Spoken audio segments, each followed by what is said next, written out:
امیر اہل سنت کی بارگاہ میں یہ سوال تھا کہ جیسا کہ آپ دیکھ رہے ہیں یہ ایک آیت ہے، اس میں کچھ چینجنگ کر کے ایک طرح سے مذاق بنایا گیا ہے، تو اس طرح سے دیکھا گیا کہ مختلف آیتوں کو بھی اس طرح کیا جاتا ہے اور بعض اوقات حدیثوں کو بھی اس طرح مذاق میں کیا جاتا ہے، یا تو پوری پوری احادیث کو یہ لے لیا جاتا ہے یا اس کے الفاظ میں کچھ رد و بدل کر کے اس طرح ان کو مذاق میں استعمال کیا جاتا ہے۔ آپ اس کے بارے میں کیا ارشاد فرماتے ہیں؟ برائے مہربانی ہماری رہنمائی فرما دیں۔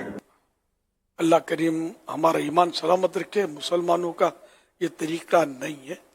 یہ مشہور آیت ہے کل نفس ذائقۃ الموت، اب وہ اس کی جگہ نعوذ باللہ یہ لکھ دیا ہے کل نفس ذائقۃ الویکسین۔ اس طرح کے بہت سارے کہوں یا چلیں کچھ، لیکن لوگ آیات کریمہ کے بنیاد پر کچھ نہ کچھ اس طرح کی چیزیں جو لکھتے ہیں جو کہ آیت کریمہ میں نہیں ہوتی، اور اس کو آیت کریمہ کے کسی حصے سے ملا کر یا کوئی اس طرح کی ترکیب بناتے ہیں، تو اس کا شرعی حکم کیا ہوگا؟ اس کے مسائل ہیں، مطلب اس یہ کے علاوہ بہت جنرل بات کرے تو بہت غلط ہے، بہت غلط طریقہ ہے۔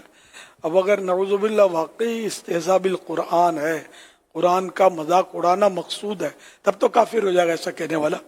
لیکن اب وہ صرف یہ کہہ دیا، اب اس پر کیا پتا یہ جاہل ہو، اس کو پتہ ہی نہ ہو کہ اس کے معنی کیا ہے یا کیا بنتا ہے، تو کیا نیت تھی، تو اس پر اس کو حکم دیا جائے گا۔ اور جو مطلب وائرل کرتے ہیں ان کو بھی توبہ کی سعادت مل جائے کہ ایسا نہ کیا کریں۔ اگر آپ معنی وائرل کرنے والے معنی جانتے ہیں اور اب یہ مذاق کے طور پر یہ وائرل کرے گا تو یہ ایمان دے بیٹھے گا اپنا۔ بہرحال لے کے بہت خطرناک صورتیں ہیں یہ قرآنی آیتوں میں تصرف، یعنی اس طرح کی مطلب ملاوٹ اور یہ مکسنگ، خدا کی پناہ ایک نقطہ بھی اس کا فرق نہیں کرنا چاہیے۔ جو اللہ تعالیٰ نے نازل فرمایا اسی کو اسی صورت میں ہی رکھنا ہے، اور اسی طرح احادیث مبارکہ ان کو اپنی مذاق مسخری کا نشانہ نہ بنائیں آیتوں کو۔ مسلمان کے یہ کام نہیں ہے، کرنے والے کام کرو، ورنہ یہ نہ کرنے والے کاموں میں پڑ چکے ہیں۔ جس کو آ بھی جائے تو وہ سمجھا دے، کوئی بھیجا ہے تو کہ وہ بس اس کو ڈیلیٹ کر دے فوراً، وہ کسی کو نہ بھیجے، اور ایک دوسرے کو سمجھنے سمجھانے کی ترکیب رکھیں، اور ایسی حرکتیں نہ کریں، اس سے باز آئیں، اور ایسے کاموں سے سچی توبہ کریں اللہ پاک کی جناب میں۔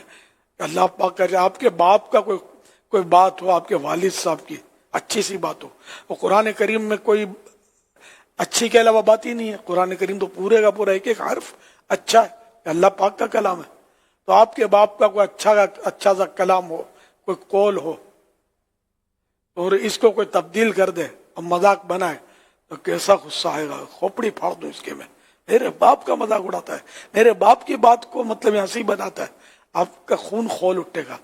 تو اللہ پاک کے اس پیارے کلام کا آپ کو مذاق اڑاتے ہوئے شرم آنی چاہیے۔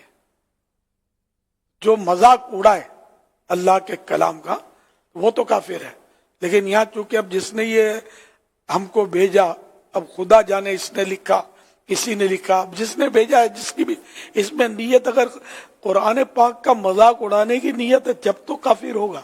اب چونکہ ہمیں نیت کچھ پتہ نہیں اگلے کی بھیجنے والے کی، تو اس لیے ہم اس پر کوئی فائنل حکم نہیں لگا سکیں گے۔ بہرحال یہ ہونا نہیں چاہیے، اس کو توبہ تو کرنی چاہیے۔ اگر اس کو یہ آیت اتنی مشہور ہے کہ قرآن کی کوئی بھی آیت یاد نہیں ہوگی، لیکن بچے کو اس آیت کا کچھ نہ کچھ شدبود ہوتی ہے، کل نفس ذائقۃ الموت، یہ بھلے مخارج یا تلفظ جو بھی ہو یہ یاد ہوتی ہے تقریباً کچھ نہ ہو اس کا۔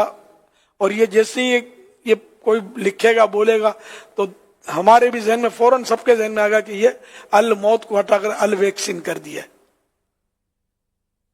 اللہ پاک ہمارا ایمان سلامت رکھے، وہ قرآن کریم کی برکت نصیب فرمائے۔ یہ قرآن کریم تلاوت کرنے کے لیے ہے اور ہمیں اس پر عمل کرنے کے لیے ہے، نہ کہ مطلب اس کو مذاق بنانا ہے۔